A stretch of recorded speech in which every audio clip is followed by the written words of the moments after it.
Hello मेरे दोस्तों, मैं राहुल और स्वागत है आप लोगों का आपके अपने यूट्यूब चैनल आर के सेंटर पे। दोस्तों आज के वीडियो में आपको बताया जाने वाला है आईआरसीएस हिस्ट्री सेमेस्टर 2 के वीवीआई क्वेश्चन, जो कि आपका 3 मार्क का, ठीक है। 3 मार्क का क्वेश्चन आने वाला है। आपको मैंने 12 नंबर वाला क्वेश्चन बता दिया था, 12.5 नंबर का जो क्वेश्चन आता है वो मैंने बता दिया था, लॉन्ग क्वेश्चन बता दिया, ठीक है। तो शॉर्ट क्वेश्चन जो आने वाला है एमसीक्यू भी बता दिए हैं, तो 3 मार्क वाला क्वेश्चन भी मैं आपको बता देता हूँ, ठीक है, ताकि आप लोगों को दिक्कत ना हो। उसके साथ साथ मैं एक क्वेश्चन को डील भी करके यहाँ पे बता देने वाला हूँ, ठीक है। और ये भी जितने भी क्वेश्चन है सारे लॉन्ग क्वेश्चन से आपका लिया गया है, ठीक है। लॉन्ग क्वेश्चन मैंने आपको करवा दिया है, तो अगर लॉन्ग क्वेश्चन आप बेटर तरीके से जानते हैं तो ये क्वेश्चन आपको आसान पड़ेगा, ठीक है। तो चलिए हम लोग जान लेते हैं कि क्या क्या क्वेश्चन जो है 3 मार्क वाला क्वेश्चन में आपका आएगा, ठीक है। और उसमें से हम लोग एक क्वेश्चन करके भी देखेंगे।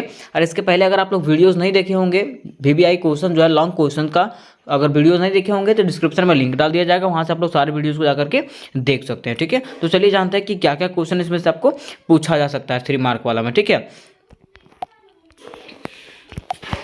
देखिए दोस्तों, यहाँ पे क्वेश्चन आपका दिया हुआ है, ठीक है। हम लोग जानते हैं कि क्या क्या क्वेश्चन आपका 3 मार्क वाला क्वेश्चन में आने वाला है। देखिए यहाँ पे 3 मार्क क्वेश्चन आपको लिखा गया, ठीक है, जो कि हो सकता है आपका 3 मार्क का रहेगा और 5 क्वेश्चन आएंगे। कितना क्वेश्चन आएंगे? 5 क्वेश्चन आएंगे। मैंने आपको 5 से ज़्यादा क्वेश्चन बता दिए हैं और हो सकता है इसमें से मिल भी जाए आपको, ठीक है। देखिए पहला क्वेश्चन आपका है, वर्ण व्यवस्था के प्रमुख 4 वर्गों का वर्णन कीजिए, ठीक है। वर्ण व्यवस्था, जो प्राचीन भारत में वर्ण व्यवस्था चलती आ रही थी, उसमें से 4 वर्ग थे, ठीक है। ब्राह्मण, क्षत्रिय, वैश्य और शूद्र। उसके बारे में आपको बताना है, ठीक है। थोड़ा थोड़ा करके लिख दीजिएगा उसके बारे में, ठीक है। उसके आगे जो क्वेश्चन नंबर 2 है आपका लिखा हुआ, आश्रम व्यवस्था पर निबंध लिखें।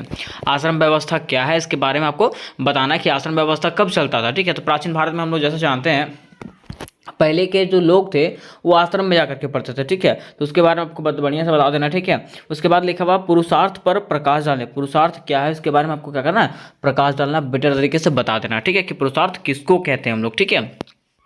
आगे देखिए, इसके आगे जब हम लोग क्वेश्चन नंबर 4 की तरफ बढ़ते हैं, क्वेश्चन नंबर 4 में लिखा हुआ, चंद्रगुप्त मौर्य के विजयों का वर्णन करें। चंद्रगुप्त मौर्य वाला क्वेश्चन मैंने आप लोगों को करवाया था कि चंद्रगुप्त मौर्य की क्या क्या उपलब्धियां थे, ठीक है। तो वहां से वो लॉन्ग क्वेश्चन मैंने करवाया, ठीक है। तो लॉन्ग क्वेश्चन अगर आप पढ़ेंगे तो शॉर्ट टॉप तो आपका ऐसे ही बन जाएगा, ठीक है।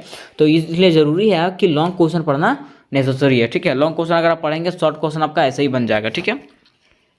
आगे देखिए, क्वेश्चन नंबर 5 की बात करें तो क्वेश्चन नंबर 5 में लिखा हुआ, अशोक के धम्म की व्याख्या कीजिए।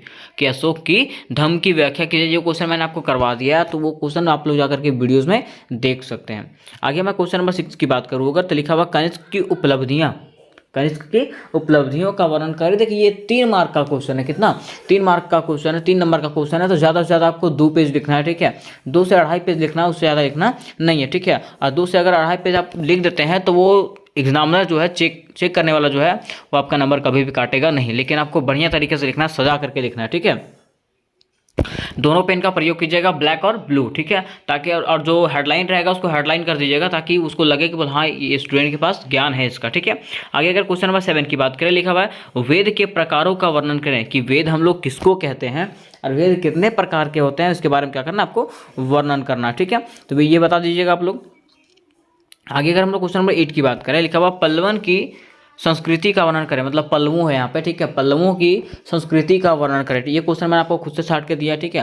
यही सब क्वेश्चन में से आपको आ सकते हैं 5 मार्क वाला, 3 मार्क वाला क्वेश्चन में, ठीक है। लिखा हुआ, पल्लवों की संस्कृति का वर्णन करें। कि पल्लवों की क्या संस्कृतियाँ थी, ठीक है, उसके बारे में हमको क्या करना है, डिटेल से बताना। देखिए ये क्वेश्चन मैंने आपको नहीं बताया, ठीक है।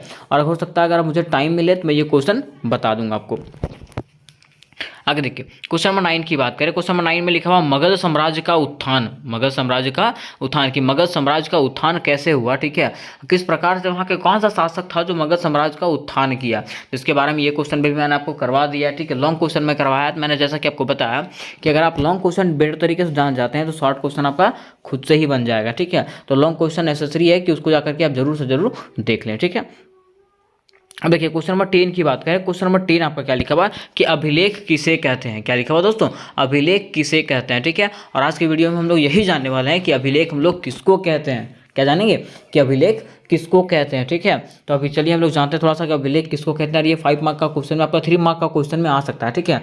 तो हम लोग चलिए जान लेते हैं कि अभिलेख क्या होता है। देखिए अगर अभिलेख की बात करें तो पहले के ज़माने में जब लोगों के पास कॉपी किताब नहीं हुआ करते थे ना, तो लोग क्या करते थे, पत्थरों पर, ठीक है, पत्थरों पर कुछ लिखा करते थे, साक्ष्य लिखा करते थे, ठीक है। जैसा कि हम लोग पहले देखते भी थे, ठीक है। कभी अगर कोई मंदिर वगैरह जाते थे तो पत्थर में लिखा हुआ रहता था, खोद खोद कर लिखा जाता था, ठीक है।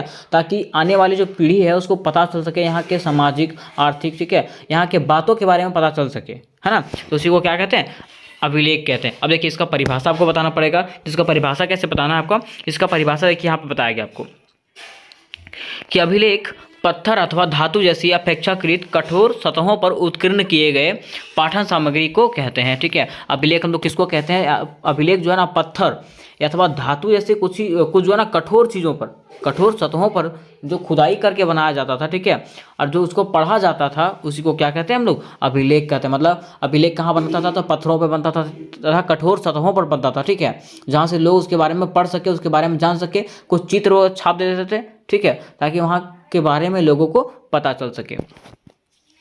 आगे बताया गया कि प्राचीन काल से इसका उपयोग हो रहा है। हम लोग जैसा कि जानते हैं प्राचीन काल से इसका उपयोग होते रहा है। ठीक है, शासकों के द्वारा अपने आदेशों को इस तरह उत्कीर्ण करवाते थे ताकि लोग उन्हें देखकर एवं पढ़ सके और पालन कर सके। देखिए शासक, वहाँ के शासक क्या करते थे? प्राचीन काल के जो शासक होते थे, सम्राट जो होते थे, वो क्या करते थे?